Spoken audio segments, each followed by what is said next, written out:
Alors voilà, bienvenue à tous dans cette nouvelle vidéo. On va vous présenter aujourd'hui un... Comment tu l'appelles en fait? C'est pas un wallet? C'est pas un wallet, c'est plutôt... Tu vas connecter ton wallet dessus, donc c'est plutôt un visualisateur de wallet, je dirais. Et on va parler un peu de défi. C'est un dashboard de ton wallet. Voilà, en quelque sorte. Et aujourd'hui, à ce jour, je pense que c'est le meilleur qu'il y a sur le marché, enfin en termes d'ergonomie visuelle. Il y a quelques fonctionnalités qui manquent éventuellement, mais ouais. Voilà, si on veut vraiment être à l'aise et lire les transactions proprement, c'est beaucoup plus agréable que sur Etherscan. Ok, donc j'accueille aujourd'hui justement Michael Courvoisier, que vous connaissez déjà si vous connaissez la chaîne, ou en tout cas le groupe Telegram, Crypto Network. Et puis si vous ne le connaissez pas, il y a le lien dans la description, allez faire un tour dessus. Et juste en dessous, vous pouvez vous abonner et faire des pouces bleus. Exactement, merci beaucoup Michael. Ouais, pas que tu l'oublies, je leur dirai à la fin de toute façon, parce que les gens oublient de le faire. Et puis toi, tu as un féru justement de toutes ces technos qui vont un petit peu améliorer l'ergonomie d'utilisation, justement dans le monde des crypto-actifs, de l'utilisation de ces tokens et tout ça. Donc tu es la bonne personne pour nous montrer ce truc. Oui, on a le monde de Bitcoin que beaucoup connaissent avec le trading, etc. Mais il n'y a pas plus d'utilité que de faire du trading et de la spéculation. Ouais. Après, il y a le monde Ethereum avec l'utilisation qui est identique en fait au Bitcoin. Mais dans Ethereum, de par sa conception de smart contract et de programmabilité du réseau, on a un mouvement qui émerge qui s'appelle, comme on le voit ici, DeFi, qui est pour la finance décentralisée. Moi je croyais que c'était finance défiscalisée. C'est un peu la même chose, non? Un peu la même genre, mais malheureusement la fiscalité rattrape toujours à un moment ou à un autre. Voilà. Exact. Donc là c'est un outil qui vous permet de visualiser et d'interagir avec un wallet sur différentes interfaces, sur différents protocoles du monde de la DeFi, principalement sur Ethereum. Voilà. Donc on va avoir trois possibilités de pouvoir se connecter à ce système-là. Il en existe plusieurs. Donc on va faire Connect Wallet. Tac, voilà, ça charge. Donc ici on voit plusieurs solutions. Donc là il a déjà détecté qu'on avait un MetaMask d'actif. On peut utiliser le wallet Forkmatic, qui est un wallet aussi très facile pour les nouveaux utilisateurs. Le Coinbase. Voilà, le Coinbase Wallet. Attends, à ne pas confondre avec Coinbase tout court, qui est un wallet propriétaire qui est lié au site web.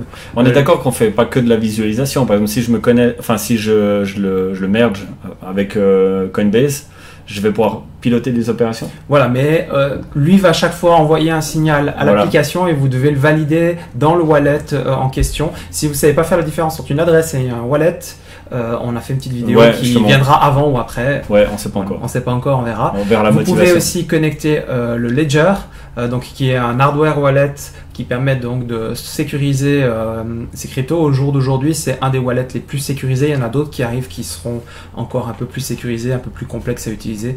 Un autre protocole. Vous pouvez aussi directement suivre. Donc là, il n'y a aucune action possible, mais vous pouvez suivre une adresse Ethereum.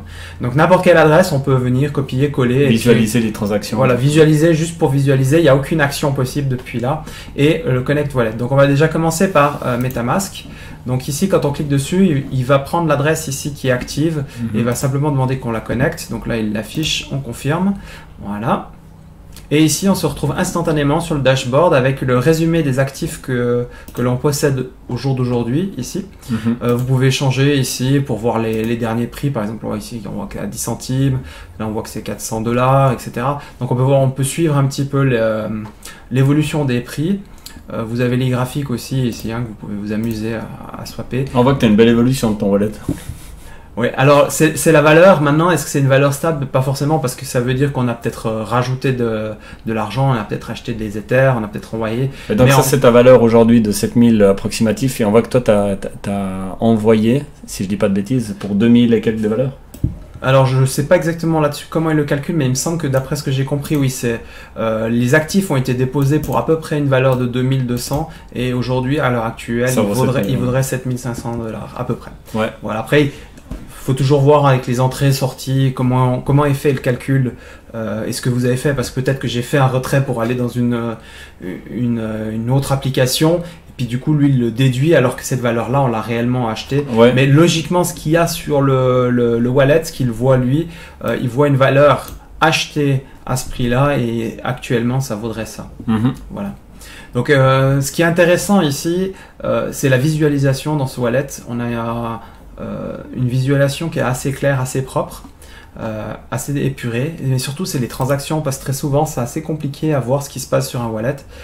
Ici on voit que c'est chaque fois bien dessiné, on peut avoir des détails. Par exemple on voit qu'ici on a pris 2 tokens différents qu'on a envoyés à quelque part et en échange on a reçu un token en échange. Ouais. Voilà, on peut directement si on veut voir les détails, donc on a les frais, combien on a payé en frais. Hop là, pardon. Ça, ce serait, t'aurais genre fait avec Uniswap par exemple? Alors là, c'est pas Uniswap, en l'occurrence, c'est sur Balancer. C'est un test que je fais, donc j'ai déposé 23 USDC dans une pool et puis 2300 JRT. Ouais. Et puis derrière, ça nous donne un token qui représente en fait notre part dans la pool. Ok. Donc on voit qu'ici, on a 23 et 204 $ de valeur au moment du transfert, et ici on voit la valeur globale de la transaction. Voilà.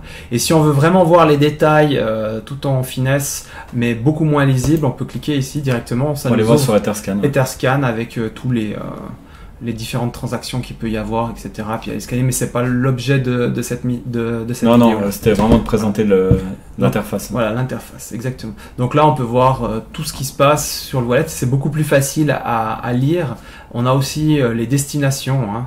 Donc quand c'est un from, ça veut dire que c'est une destination d'une adresse pas forcément connue. Ouais. Si on interagit avec une application connue, par exemple Aave, voilà, qu'on peut voir ici qu'il y a eu des interactions avec Aave, et ainsi de suite. Et là, voilà, c'est ce je voulais vous montrer. Là, on a une transaction Uniswap. Là, on disait. D'ailleurs, il y a une vidéo sur Uniswap qui va sortir justement aussi, avant ou après. On sait. Ouais. Donc voilà, là il y a une transaction Uniswap où on swap un token contre un autre. Donc chaque fois, la monnaie de départ, la monnaie d'arrivée, qu'est-ce qu'on a touché. Ok, excellent. Sinon, qu'est-ce qu'il y a d'autre d'intéressant?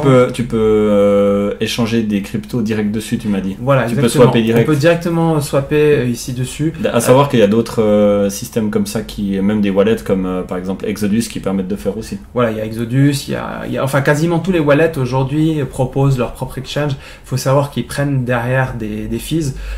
Des fois violents. Qui sont violents. On pourrait éventuellement faire une petite vidéo sur par exemple Paraswap qui est un agrégateur, donc il va regarder un petit peu sur tous ces échanges et il va prendre un petit peu là, un petit peu là, un petit peu là, un petit peu là pour avoir le meilleur prix au final. Okay. Mais voilà, on pourra faire une petite vidéo à l'occasion là-dessus. Donc ici, on peut le faire pour des petits montants, c'est pas grave si on perd un petit peu.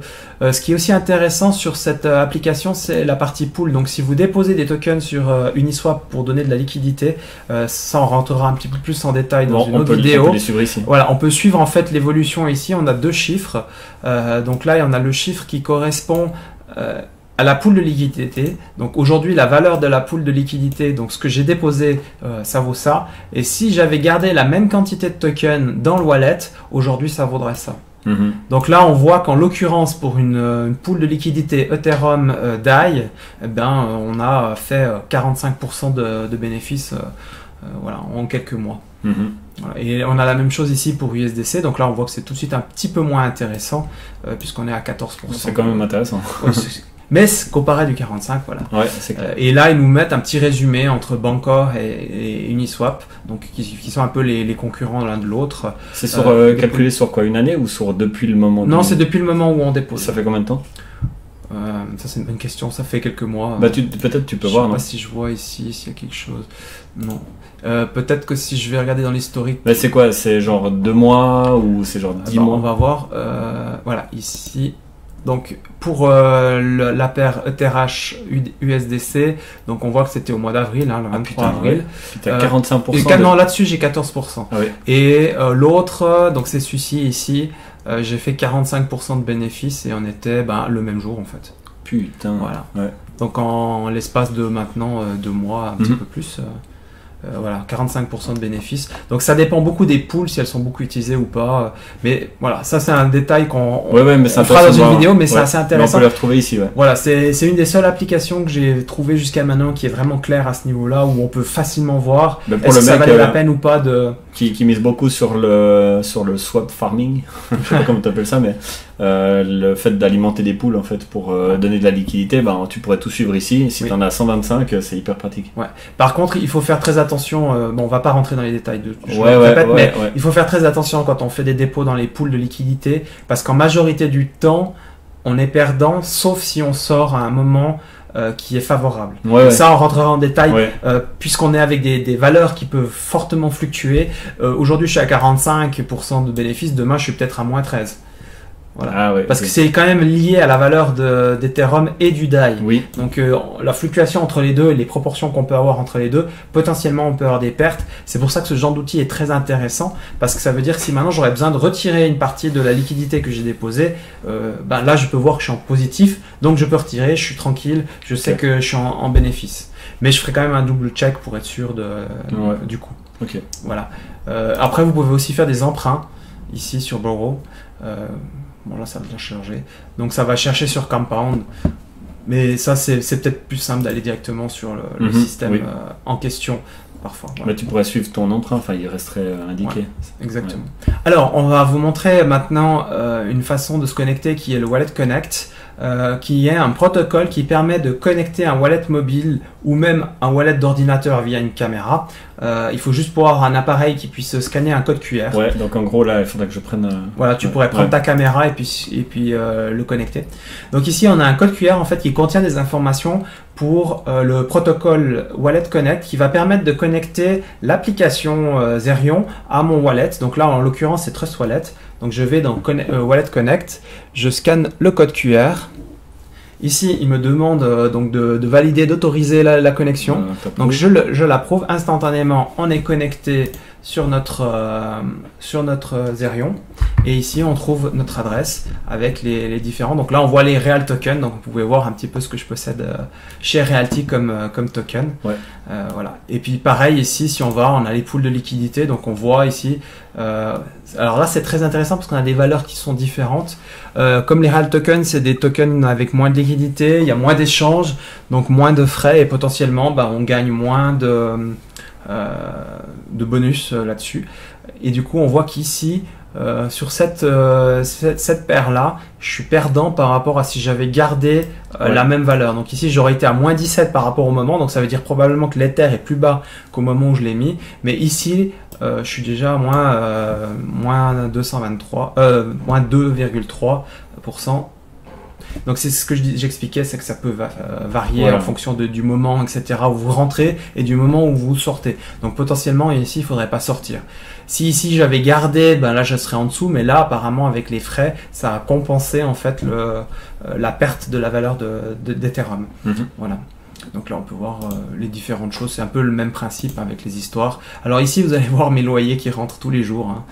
Voilà, ça c'est tous les jours on reçoit les loyers. Vous voyez que ça commence à faire quelques loyers qui rentrent tous les jours. Excellent. Ouais, tous les jours. Enfin, là, c'est tous les 3 jours actuellement à cause du réseau qui est surchargé pour limiter un petit peu les frais. Voilà, on arrive au bout de cette vidéo, donc merci beaucoup pour toute cette démonstration. Mais de rien, ça fait toujours plaisir de pouvoir échanger et puis expliquer, montrer les choses À fond. qui évoluent et de la défi. Là, on a encore des choses très, très basiques, on ira dans des choses un peu plus compliquées. Bon là c'est déjà pas forcément facile pour tout le monde quoi, c'est Non. bien, enfin nous on aime bien faire du contenu pour tout le monde, donc merci pour ceux qui auront regardé jusqu'au bout. Pour ceux qui sont nouveaux sur la chaîne, encore une fois, n'oubliez pas de vous abonner, ça nous fera très plaisir, et puis vous serez notifié comme ça plus ou moins si pour les prochaines vidéos. Et puis mettez un pouce bleu, ça va faire plaisir à l'algorithme cette fois, et nous aussi occasionnellement, si vous avez des questions, mettez dans les commentaires juste dessous sous la vidéo, et puis on essaiera soit d'y répondre, soit d'autres membres de la communauté vous répondront. Vous pourrez faire une petite visite aussi sur notre groupe Telegram et puis échanger avec des passionnés, vous en trouverez. Alors à très bientôt, merci. Allez, bye bye, à plus.